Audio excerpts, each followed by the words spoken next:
ఈ video skip చేస్తే మీ కుటుంబంలో ఎవరో ఒకరు మోసపోవచ్చు. ఇది సినిమా కథ కాదు, నిజంగా జరుగుతున్న మోసం. ఇటీవల వేల మందికి వచ్చిన కాల్స్ ఒకటే మాట చెబుతున్నాయి: మీ మీద కేసు ఉంది, ఇప్పుడే సహకరించకపోతే డిజిటల్ అరెస్ట్. భయంతో చాలా మంది మాట్లాడలేకపోతున్నారు. కొందరు డబ్బులు పంపిస్తున్నారు, మరికొందరు గంటల తరబడి ఫోన్ కట్ చేయకుండా కూర్చున్నారు. అసలు ఈ డిజిటల్ అరెస్ట్ అంటే ఏంటి? నిజంగా ప్రభుత్వం ఇలాంటివి చేస్తుందా? ఈ వీడియోలో పూర్తి నిజం చూద్దాం. డిజిటల్ అరెస్ట్ మోసం అంటే ఏంటి? ఈ మోసం సాధారణంగా ఇలా మొదలవుతుంది: ఒక ఫోన్ కాల్ చేసిన వాడు తనను తాను పోలీస్, సిబిఐ, కస్టమ్స్ లేదా సైబర్ ఆఫీసర్ అని పరిచయం చేసుకుంటాడు. మీ ఆధార్తో అక్రమ లావాదేవీలు జరిగాయి, మీ నంబర్ డ్రగ్స్ కేసులో వాడారు, మీ బ్యాంక్ అకౌంట్ మనీ లాండరింగ్లో ఉంది అని చెబుతాడు. తరువాత భయపెట్టే మాట: ఇప్పుడే సహకరించకపోతే డిజిటల్ అరెస్ట్ చేస్తాం. ఇక్కడే చాలా మంది గందరగోళానికి గురవుతారు. అసలు డిజిటల్ అరెస్ట్ అనే పదమే ఉందా? ఇది చాలా ముఖ్యమైన విషయం.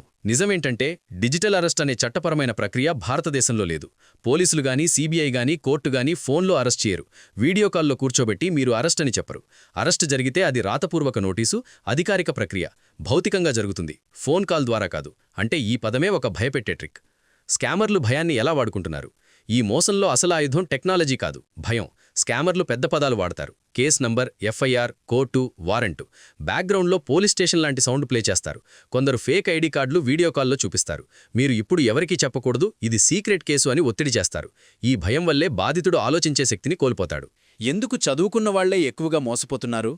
ఇది ఆశ్చర్యంగా అనిపించవచ్చు, కానీ ఎక్కువగా మోసపోతున్నది చదువుకున్న, ఉద్యోగం చేసే రిటైర్డ్ వ్యక్తులే. ఎందుకంటే వాళ్లకు చట్టం, కేసు, రికార్డు అనే మాటలు భయాన్ని కలిగిస్తాయి. ఏదైనా చిన్న తప్పు చేసేమో అన్న సందేహం ఉంటుంది. స్కామర్లు ఇదే వాడుకుంటారు. ఈ మోసం బుద్ధికి కాదు, భావోద్వేగాలకు పనిచేస్తుంది. ప్రభుత్వం, పోలీసులు ఏమంటున్నారు?